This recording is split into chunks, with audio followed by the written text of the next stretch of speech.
Welcome to Chapter 15 Water. Water is one of the most important natural resources on Earth. Every living organism, plants, animals, and humans, depends on water for survival. In this chapter, we will explore where water comes from, how it is stored in nature, and why it must be conserved. We will learn about the water cycle, sources of fresh water, groundwater, and the effects of using water irresponsibly. By the end of this chapter, you will understand not only the importance of water, but also how each one of us can help save this precious resource. Let's begin our journey into the world of water.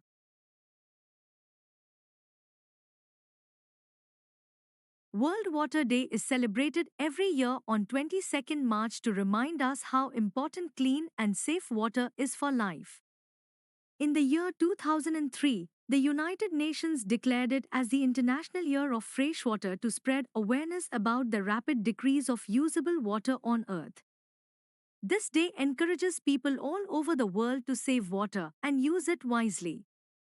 The posters on the slide show simple messages like "Every drop counts," "Save our water," and "Think green, save water."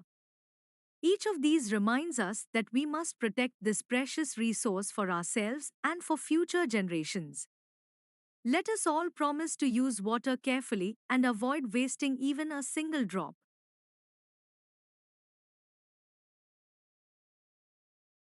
Did you know that about 71% of the Earth's surface is covered with water?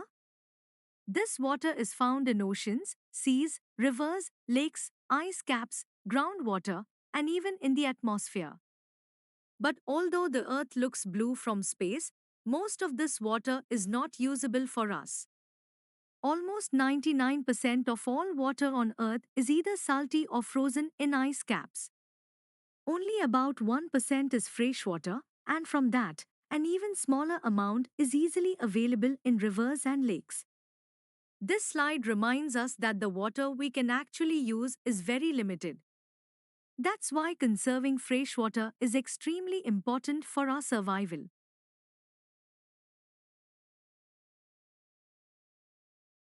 The water cycle is a continuous process that keeps water moving between the earth and the atmosphere. Water from oceans and the surface of the earth heats up and evaporates, rising into the air. As it cools down, it condenses to form clouds. When the clouds become heavy, the water falls back to the earth as rain, snow, or hail. This entire movement of water is known as the water cycle. In this cycle, water exists in three forms: solid, liquid, and gas. Solid water is seen as ice and snow, especially at the poles and on snow covered mountains. Liquid water is found in oceans, lakes, rivers, and underground sources. Water in the gaseous form is present as water vapor in the air. The water cycle ensures that water is constantly recycled and made available for all living beings on Earth.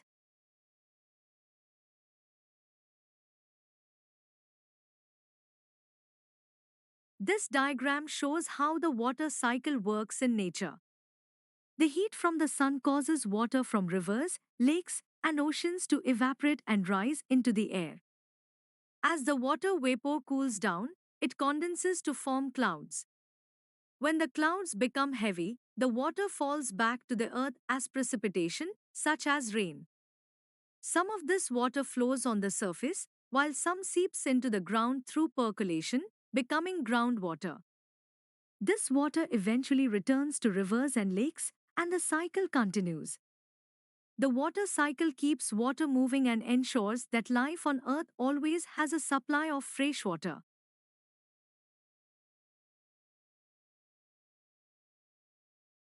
Groundwater is the water found under the Earth's surface. The top level of this underground water is called the water table. Depending on the place, the water table can be just a meter deep or several meters below the ground. When it rains, water from rivers, lakes, and ponds slowly seeps through the soil. This process of water entering the ground is called infiltration. Some of this water gets stored between layers of hard rock.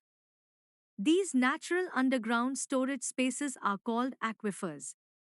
We obtain groundwater using hand pumps and tube wells, which bring this water up to the surface for daily use. Groundwater is an important source of fresh water for many people, especially in rural areas.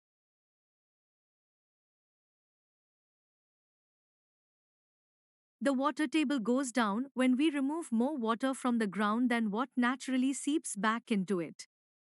This lowering of the water level is called depletion of the water table.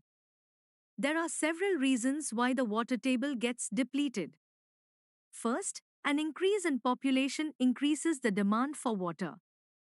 Second, industrial activities use huge amounts of groundwater for cooling and manufacturing. Third, agriculture requires a lot of water for irrigation. Fourth, a decrease in rainfall reduces the amount of water that can seep into the ground. And finally, deforestation reduces the soil's ability to absorb water, further lowering the water table. When the water table drops too much, wells and hand pumps may dry up, creating serious water shortages.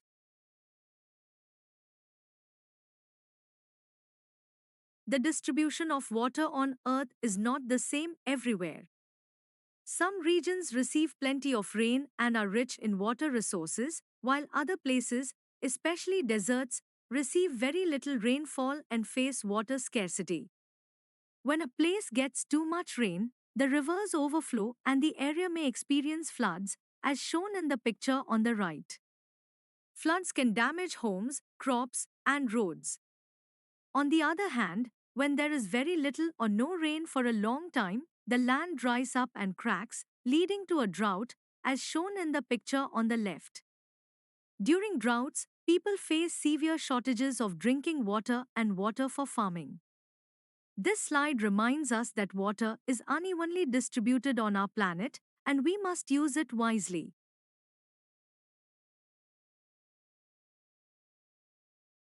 Water management means preventing the wastage of water, using it carefully, and helping to recharge groundwater. Good water management ensures that we have enough water for our present needs and for the future. There are many ways to manage water responsibly. First, we must repair leaking pipes and taps, because even small leaks waste large amounts of water. Second, we should avoid wasting water while brushing teeth, shaving, bathing, washing clothes, or doing other daily activities. Third, we can save water through rainwater harvesting, where rainwater is collected and stored for later use. Another effective method is drip irrigation, where water is supplied directly to the roots of plants through narrow pipes. This reduces water wastage and is especially useful in dry areas. By following these simple steps, we can make sure that water is used wisely and conserved for everyone.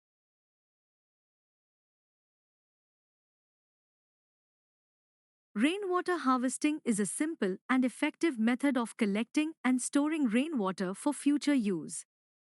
When it rains, the water that falls on rooftops is collected through gutters and pipes and directed into a storage tank or underground pit. This stored water can be used for gardening, cleaning, and even for recharging groundwater. The pictures in the slide show how rainwater flows from the roof, is guided through a downpipe, and finally reaches a storage tank. Any extra water flows out through an overflow pipe. Rainwater harvesting helps reduce water scarcity and prevents the wastage of rainwater that would otherwise flow away. It is an important step toward conserving water and ensuring its availability throughout the year. Thank you for watching this lesson. I hope you enjoyed learning about water, its importance, and how we can conserve it. If you found this video helpful, don't forget to like, share, and subscribe to the channel. Your support encourages us to create more educational content. See you in the next video.